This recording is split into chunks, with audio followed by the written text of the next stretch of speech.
అధ్యక్ష, ఉత్తరాంధ్ర టైగర్, ఉత్తరాంధ్ర ప్రజలందరూ కూడా ఎంతో ప్రేమగా పిలుచుకునే తాతాజీ అని పిలుచుకునే చింతకాయల అయ్యన్న పాత్రుడు గారిని రెండవసారి శాసనసభ్యురాలుగా వచ్చి అధ్యక్ష అని పిలుచుకునే ఒక మంచి అవకాశం కలుగజేసినందుకు గౌరవ ముఖ్యమంత్రి నారా చంద్రబాబు నాయుడు గారికి, ఉప ముఖ్యమంత్రి పవన్ కళ్యాణ్ గారికి, అదేవిధంగా నారా లోకేష్ గారికి, బీజేపీ నాయకులకి అందరికీ కూడా పేరు పేరున ధన్యవాదాలు.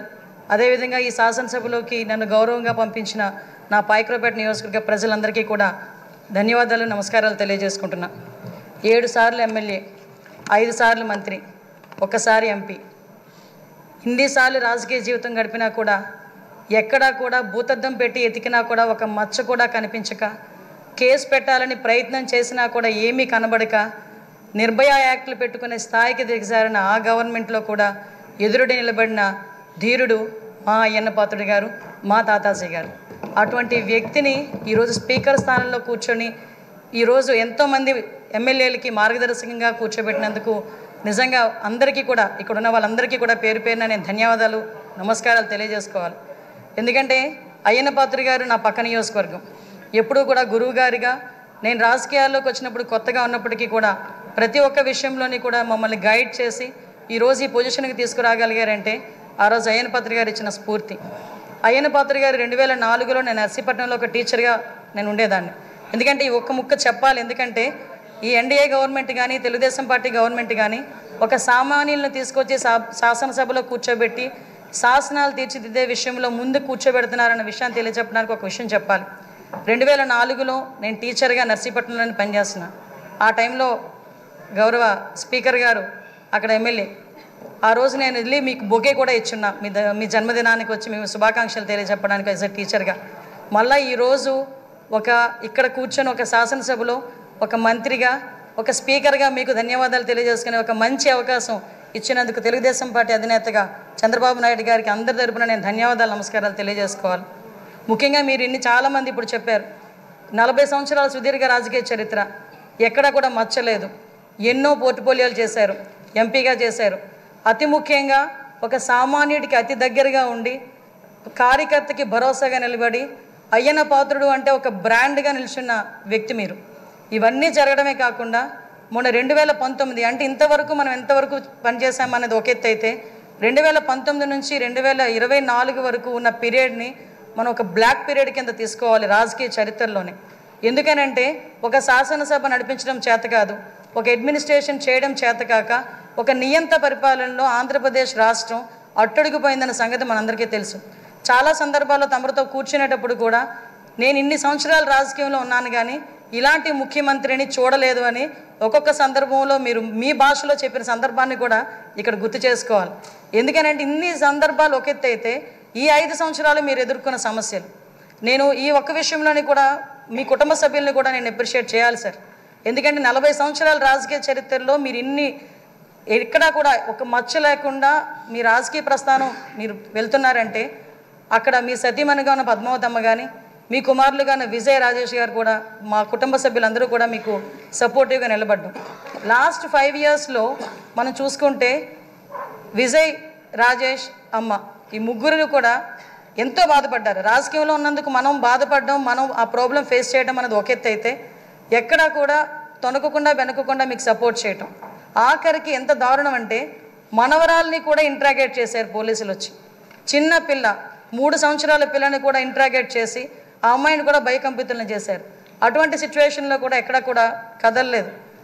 ఒక చిన్న 6 అడుగుల దూరం అని చూపించి గోడను కోల్చడానికి వందలాది మంది పోలీసులు మీ ఇంటి చుట్టుపక్కల పెట్టినా సార్ ఎక్కడికైనా వెళ్ళండి, జైల్లో పెడితే మళ్ళీ ఇబ్బందులు పడతారేమో అంటే వస్తే అరెస్ట్ చేయని అమ్మా ఏం చేస్తారు, మహా అయితే చచ్చేటప్పుడు కూడా అదే జెండాతో చచ్చిపోతాను తప్పించి ఏ రోజు కూడా జెండా మార్చకుండా నేను నిలబడతాను, అది నా రాజకీయ నైజం అని గర్వంగా చెప్పిన వ్యక్తి మా అయ్యన్న పాత్రుడు గారు. అటువంటి వ్యక్తి ఈరోజు సభా స్పీకర్ స్థానంలో ఉండటం నిజంగా మా అదృష్టంగా నేను భావిస్తున్నా. అదేవిధంగా ఈరోజు ఏదైతే ఇందాక మన నాయకులందరూ కూడా చెప్పున్నారు, లాస్ట్ 5 సంవత్సరాల్లో పరిస్థితి ఎలా ఉందంటే ఇంకొక విషయం ఇక్కడ చెప్పాలి సార్. ఎందుకంటే ఈరోజు ఒక బీసీ నాయకుడిని, ఒక 40 సంవత్సరాల సుదీర్ఘ అనుభవం రాజకీయ అనుభవం ఉన్న ఒక నాయకుడిని సరైన పొజిషన్లో సరైన మనిషిని సరైన పొజిషన్లో కూర్చోబెట్టేటప్పుడు ప్రతిపక్ష హోదాలో ఉన్నవారు, ప్రతిపక్ష హోదా కూడా కాదు, మినిమం మా పార్టీ ఎమ్మెల్యేలు ఇక్కడికి వచ్చి పార్టీ సభ్యుల కింద మిమ్మల్ని కూర్చోబెట్టడం ఒక సంప్రదాయం. సాంప్రదాయాలకు విలువిచ్చే ఒక పార్టీగా, సాంప్రదాయాలు విలువిచ్చే అధికార పక్షంగా నిన్న కూడా ప్రమాణ స్వీకారాలు చేసేటప్పుడు 11 మందిలో ఒక ఎమ్మెల్యే మాత్రమే జగన్మోహన్ రెడ్డి అన్న వ్యక్తి, అతనికి ప్రతిపక్ష హోదా లేదు. అలాంటి వ్యక్తిని కూడా సీరియల్ ప్రకారమో ఆల్ఫాబెట్ ప్రకారమో పిలవకుండా ఒక గౌరవ మాజీ ముఖ్యమంత్రి అన్న ఒక హోదాలో మనం పిలిపించి మినిస్టర్స్ తర్వాత అతను ప్రమాణ స్వీకారం చేసే అవకాశం ఇచ్చాం. అది మన గౌరవం, మన సంప్రదాయం. అది కాకుండా ఈరోజు అటువంటి సంప్రదాయం ఎందుకు వాళ్ళు రిసీవ్ చేసుకోలేకపోతున్నారు? ఈరోజు ఒక బీసీ నాయకుడు ఆయన రాకపోతే పోయాడు, ఆయన పులివెందులు వెళ్తాడు, ఎక్కడికి వెళ్తాడు. మిగతా సభ్యులను కూడా పిలిపించి కూర్చోబెట్టి మిమ్మల్ని ఆ స్థానంలో కూర్చోబెట్టని పిలిపించుంటే ఎంత గౌరవంగా ఉండేది. అంటే వాళ్ళకి గౌరవం ఇచ్చి పుచ్చుకోవడం కూడా చేత కాదన్న సంగతి ఈ ఒక్క సభ మొదటి రోజే మనందరికీ కూడా అర్థమైంది. నేను ఒకటే అప్పీల్ చేస్తున్నాను సార్, ఈ సభలో ఇంతకుముందు జరిగిన అవమానాలు కానీ, ఏ ఆడపిల్లకి కూడా ఇంతకుముందు జరిగిన అవమానాలు కానీ, ఏ ఒక్కరికి కూడా ఆడపిల్లలకే కాదు ఇక్కడ శాసన సభ్యులకి కూడా ఎక్కడ కూడా ఎటువంటి అవమానాలు జరగకుండా చూసుకునే బాధ్యత. ఎందుకంటే నాయకుడిగా 40 సంవత్సరాల సుదీర్ఘ అనుభవం చంద్రబాబు నాయుడు గారి కంట కన్నీరు చూసింది ఈ అసెంబ్లీని.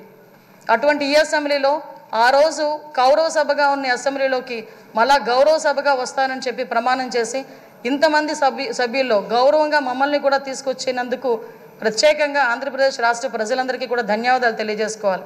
ఎందుకంటే 175 మంది అంటే ఒకటి మాత్రం చెప్పాలండి, 5 కోట్ల ఆంధ్రప్రదేశ్ ప్రజల్లో 175 మందికే వస్తుంది అధ్యక్ష అని పిలిచే పలుకు. ఒకే ఒకరికి వస్తుంది అధ్యక్ష అని పిలిపించుకునే ఒక వర్డ్. అది మీరవ్వటం నిజంగా మా అదృష్టం, ఉత్తరాంధ్ర ప్రజలు చేసుకున్న అదృష్టంగా నేను భావిస్తున్నా.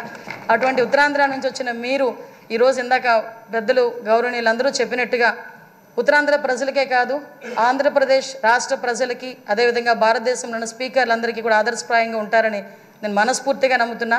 మీకు ఆ బ్యాలెన్సింగ్ ఉంది సార్. చాలామంది ఏమనుకుంటారంటే మనం స్పీడ్ అవుతామేమో అనుకుంటారు, కానీ మీకు ఆ బ్యాలెన్సింగ్ ఉందన్న సంగతి నాకు తెలుసు. ఎందుకంటే మిమ్మల్ని అతి దగ్గరగా మీ కుటుంబ సభ్యురాలుగా నన్ను ఎప్పుడు కూడా ఒక కూతురుగా చూసుకుంటారు. అమ్మ కూడా ఎప్పుడు కూడా మమ్మల్ని అందరినీ కూడా ఆదరిస్తారు. మీకు ఇంకొక విషయం చెప్పి ముగిస్తాను సార్. నేను లాస్ట్ టైం గవర్నమెంట్లో ఏదైతే ఆడపిల్లల మీద ట్రోలింగ్లు కానీ, సోషల్ మీడియాలో ట్రోలింగ్స్ కానీ, అదేవిధంగా వ్యక్తిగతంగా మాట్లాడడం కానీ, మీరే కాదండి అక్కడున్న చాలామంది అండి సోషల్ మీడియాలో బాధలు పడ్డాం. బయటకు వస్తే నోటుకొచ్చినట్టు తిట్టారు.